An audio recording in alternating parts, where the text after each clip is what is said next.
Imaginez une carte géographique remplie d'une myriade de pays, chacun se disputant l'espace. Votre mission, colorier cette carte en vous assurant qu'aucun pays limitrophe ne partage la même teinte. Pouvez-vous le faire avec seulement 4 couleurs? Cette question est au cœur du théorème des 4 couleurs. Ce théorème affirme que 4 couleurs suffisent pour colorier n'importe quelle carte dessinée sur un plan sans que des régions adjacentes ne partagent une même couleur.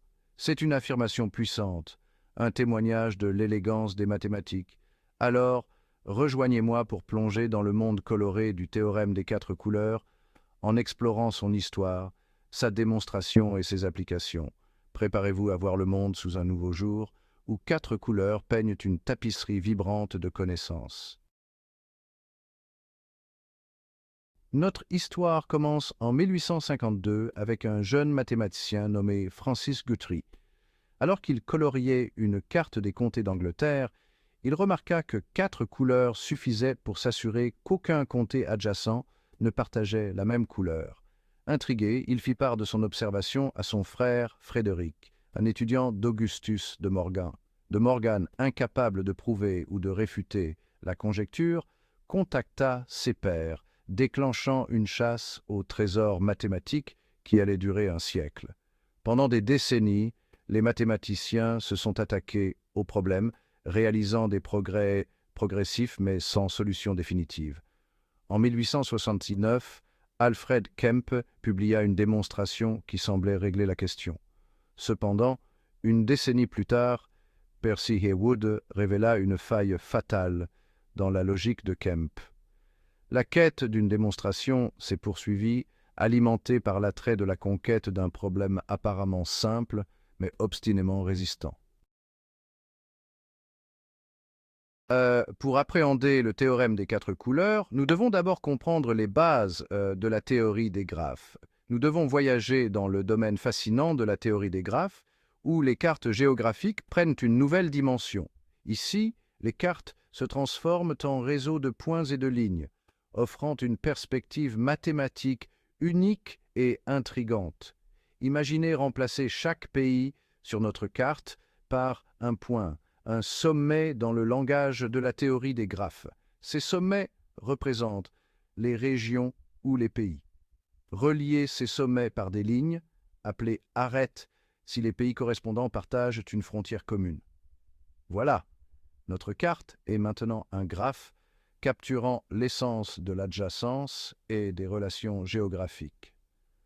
Le théorème des 4 couleurs ne s'applique qu'aux graphes planaires qui peuvent être dessinés sur un plan sans qu'aucune arête ne se croise. C'est une condition essentielle. La formule de Léonard Euler, reliant le nombre de sommets, d'arêtes et de faces dans un graphe planaire, fournit un outil puissant pour analyser ces structures complexes. La formule stipule que pour tout graphe planaire, V moins E plus F est égal à 2. Cette relation est fondamentale. Cette équation a des conséquences considérables, jetant les bases de la démonstration du théorème des 4 couleurs, un des résultats les plus célèbres en mathématiques. Le théorème des 4 couleurs stipule que tout graphe planaire peut être colorié en utilisant au plus 4 couleurs de sorte qu'aucun sommet adjacent ne partage la même couleur. Si l'énoncé du théorème est facile à comprendre, sa démonstration est loin d'être triviale. Elle implique un mélange de rigueur mathématique et de puissance de calcul. La démonstration repose sur une preuve par cas, où chaque scénario possible est méticuleusement analysé. La percée est arrivée en 1976 lorsque Kenneth Appel et Wolfgang Haken ont finalement conquis le théorème des 4 couleurs. Leur démonstration révolutionnaire, aidée par des calculs informatiques intensifs, a marqué un tournant dans l'histoire des mathématiques. C'était un témoignage de la puissance de la collaboration entre l'ingéniosité humaine et la puissance de calcul. Le théorème des 4 couleurs s'étend bien au-delà de la cartographie, touchant des domaines variés et inattendus. Il sert de porte d'entrée au monde fascinant de la coloration de graphes, avec des applications dans diverses disciplines, allant de l'informatique à la biologie. Imaginez la planification des examens d'une université en veillant à ce qu'aucun étudiant n'ait deux examens en même temps, ce qui pourrait causer des conflits d'horaires, ou l'attribution de fréquences radio aux antennes de téléphonie mobile en minimisant les interférences, un défi crucial pour les ingénieurs en télécommunications. Ces problèmes complexes peuvent être résolus en utilisant la coloration de graphes, une méthode puissante et polyvalente. Chaque examen ou antenne devient un sommet dans notre graphe, et une arête relie deux sommets si les entités correspondantes sont en conflit, illustrant les relations entre les éléments. Le but, attribuer des couleurs représentant des créneaux horaires ou des fréquences à chaque sommet, en veillant à ce qu'aucun sommet adjacent ne partage la même couleur, assurant ainsi une organisation optimale. Le théorème des quatre couleurs inspire le développement d'algorithmes et de techniques avancées pour traiter des graphes non planaires plus complexes dans des scénarios réels, ouvrant la voie à de nouvelles découvertes. L'impact du théorème des quatre couleurs s'étend bien au-delà des mathématiques théoriques. Ce théorème, qui a été prouvé pour la première fois en 1976, a révolutionné notre compréhension des structures complexes. Il trouve des applications pratiques dans divers domaines, démontrant la puissance des concepts abstraits pour résoudre des problèmes concrets. Les ingénieurs et les scientifiques utilisent ce théorème pour aborder des défis techniques quotidiens. Cartographie. Le théorème garantit que les cartographes peuvent colorier n'importe quelle carte avec seulement 4 couleurs, assurant la clarté et la séparation visuelle des régions. Cela simplifie grandement la création de cartes compréhensibles et esthétiques. Télécommunications.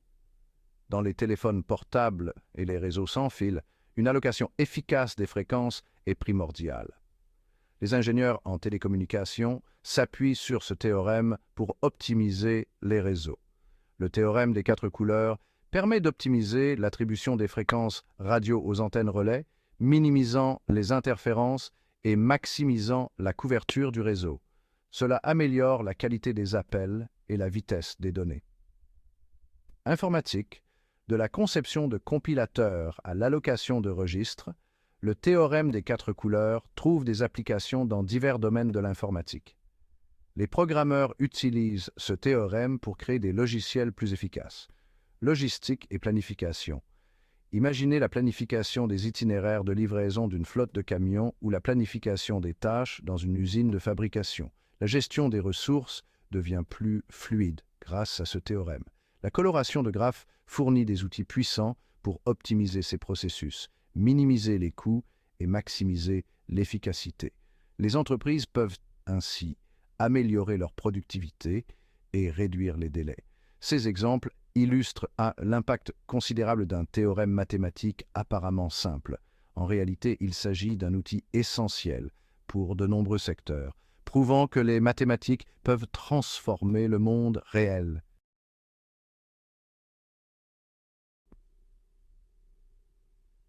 Le théorème des quatre couleurs est un témoignage de la puissance de la curiosité humaine et de l'attrait des défis mathématiques. Son parcours, d'une simple observation à une quête d'un siècle, met en lumière l'esprit de collaboration des mathématiques.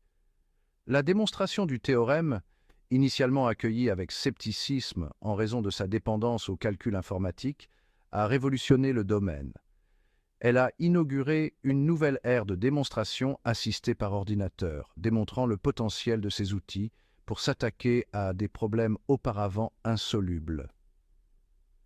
Au-delà de sa signification mathématique, le théorème des quatre couleurs a captivé l'imagination des artistes, des designers et des amateurs de casse-tête. Il nous rappelle que même dans le monde abstrait des mathématiques, la beauté et l'élégance peuvent être trouvées. L'héritage du théorème s'étend bien au-delà de sa portée initiale, inspirant de nouvelles voies de recherche dans la théorie des graphes et ses applications.